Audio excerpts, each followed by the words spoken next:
दोस्तों, जैसा कि आपको पता होगा कि अगर आपको बिजनेस करना है तो बिजनेस अकेले नहीं किया जाता। और जैसे जैसे एक बिजनेस ग्रो करता है, एम्प्लॉयज को हायर करने की नीड उतनी ही ज्यादा बढ़ती जाती है और हायरिंग के साथ बहुत सारे प्रॉब्लम्स आता है, जिसकी वजह से एक बिजनेस को बहुत ज्यादा सफर करना पड़ता है। तो इस वीडियो में मैं आपके साथ 10 ऐसे लेसन शेयर करने वाला हूं जो कि हायरिंग से रिलेटेड बहुत सारे प्रॉब्लम्स को खत्म कर देगा। और इन लेसन्स को रिवर्क बुक के ऑथर जेसन फ्राइड ने अपने एक्सपीरियंस से हमारे साथ शेयर की है। तो हेलो दोस्तों, मैं हूं प्रीतम, आप देख रहे हैं upcoming entrepreneur. So without any further ado, let's get into the video.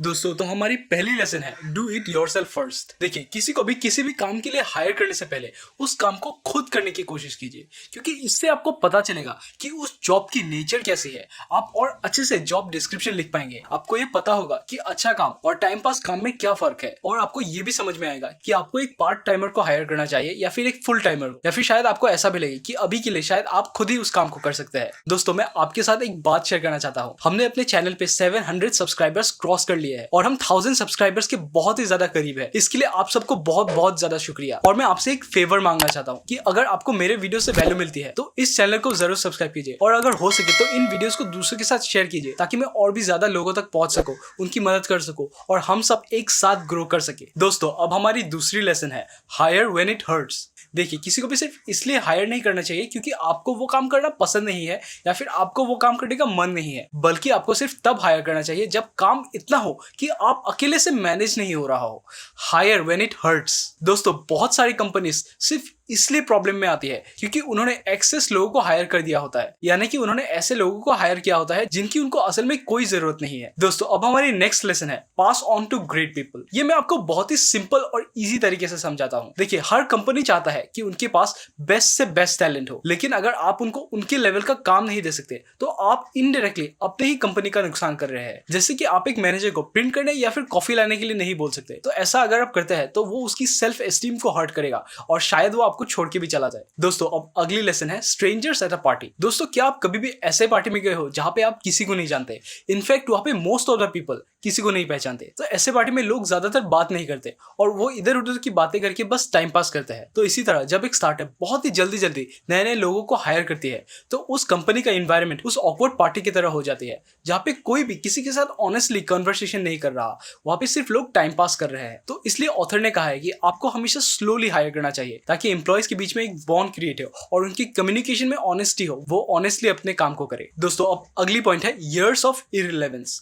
कई सारी कंपनीज ऐसी होती है जो कि पास्ट एक्सपीरियंस पे बहुत ज्यादा फोकस करती है, यानी कि उनको ऐसे एम्प्लॉयज चाहिए होते हैं जिनके पास 5 साल का 10 साल का इतनी वर्क एक्सपीरियंस हो। लेकिन एक्चुअली शुरुआत के कुछ महीने सबको लगते हैं सीखने के लिए, लेकिन उसके बाद एक एम्प्लॉय जिसके पास सिर्फ 6 महीने का एक्सपीरियंस हो और दूसरा एम्प्लॉय जिसके पास 6 साल का एक्सपीरियंस हो, उनमें बहुत ज्यादा गैप नहीं रहती। यहाँ पे ऑथर कहता है कि असल में जो पॉइंट मैटर करता है वो है कि वो इंसान कितनी डेडिकेशन से अपने काम को करता है, उसके अंदर कितनी डेडिकेशन है, उसकी पर्सनैलिटी कैसी है, वो कैसे डिसीजन लेता है, और वो एक काम को कितने अच्छे से करता है, वो कितना ओपन है और वो खुद को इंप्रूव करने के लिए कितना ईगर है। ये सारे फैक्टर्स एक अच्छे एम्प्लॉय को बनाने में मदद करती है। दोस्तों, अब अगली पॉइंट है फॉरगेट फॉर्मल एजुकेशन। कई सारे कंपनीज ऐसे होते हैं जो कि एम्प्लॉयज के मार्क्स पे, उनके एकेडमिक्स पे बहुत ज्यादा फोकस करते हैं। लेकिन क्या आपको पता है कि टॉप 500 कंपनीज को रन करने वाले सीईओस, इनमें से किसी ने भी किसी भी आईवीवाई कॉलेज से अपनी डिग्री हासिल नहीं की है। ये ऐसे कॉलेजेस होते हैं जिनको सबसे टॉप मोस्ट कॉलेजेस में काउंट किया जाता है इन अमेरिका। तो कुछ कंपनीज जो बहुत ज्यादा एकेडमिक्स पे फोकस करती है,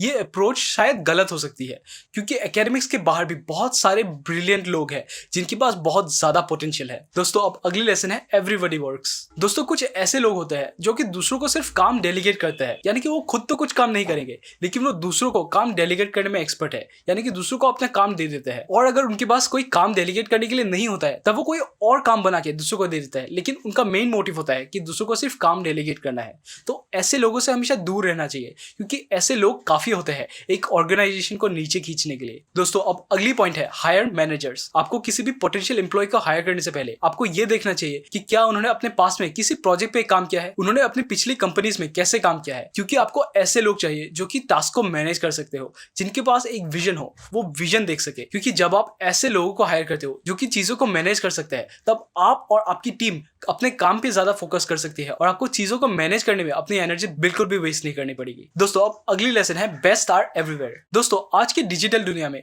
जहाँ पे ज्योग्राफिकल लोकेशन कोई भी लिमिटेशन नहीं है, तो ऐसे में आपको अच्छा टैलेंट मिलना बहुत ही ज्यादा आसान हो चुका है। और टैलेंटेड लोग कहीं भी हो सकते हैं, वो आपकी गली में भी हो सकता है या फिर दूसरे देश में भी हो सकता है। तो अगर आपको कभी भी ऐसे लोग मिले जिनमें बहुत ही ज्यादा पोटेंशियल हो, तो अगर वो आपसे दूर भी रहते हो तो उनको रिमोट वर्क के लिए ही सही उनको हायर कीजिए दोस्तों। और रिमोट वर्क को और भी ज्यादा इफेक्टिव बनाने के लिए आप रोज अपने टीम के साथ 1 से 2 घंटे का कैजुअल मीटिंग रख सकते हो। आप और भी ज्यादा अच्छे मैनेजमेंट सॉफ्टवेयर का इस्तेमाल कर सकते हो। और मेक श्योर कि आप हर कुछ महीनों में अपने टीम के साथ फिजिकली जरूर मीट करें। ये आपको एक बॉन्ड क्रिएट करने में बहुत ज्यादा मदद करेगी दोस्तों। अब अगली लेसन है टेस्ट ड्राइव एम्प्लॉइज। देखिए, आप जब भी कोई कार खरीदने जाते हो तो क्या आप सिर्फ उसकी डिस्क्रिप्शन या फिर उसकी पेपर वर्क को पढ़ के उसको बाय करने के डिसीजंस लेते हो? बिल्कुल नहीं, आप उसकी टेस्ट ड्राइव लेते हो और उसके बाद अगर वो आपको पसंद आती है, फिर आप उसकी परफॉर्मेंस के बेसिस पे आप उसको बाय करते हो। तो इसी तरह आप अपने एम्प्लॉयज को भी हायर करने से पहले उनकी टेस्ट ड्राइव ले सकते हो। कैसे? आप उन पोटेंशियल एम्प्लॉयज को कोई मिनी प्रोजेक्ट के लिए सिर्फ 1 या 2 दिन के लिए हायर कर सकते हो, जिसपे आप ये जान सकोगे कि वो कैसे डिसीजंस लेते हैं, वो प्रॉब्लम्स को कैसे सॉल्व करते हैं, वो अपनी टीम के साथ कैसे कोऑर्डिनेट करते हैं। तो इस तरह आप सिर्फ उनकी वर्ड्स के बेसिस पे नहीं, बल्कि उनके परफॉर्मेंस के बेसिस पे उनको जज कर सकते हो और उनको सिलेक्ट कर सकते हो। और बड़ी बड़ी कंपनीज जैसे कि BMW इस टेक्निक का इस्तेमाल करती है। दोस्तों अगर आपको इस वीडियो से वैल्यू मिल रही है तो इस वीडियो को जरूर लाइक कीजिए, और अगर आपको ऐसे वीडियोस में इंटरेस्ट है तो इस चैनल को जरूर सब्सक्राइब कीजिए। इस वीडियो में इतना ही, मैं मिलता हूं आपसे अगले वीडियो में। तब तक कुछ नया सीखते रहे और आगे बढ़ते रहे।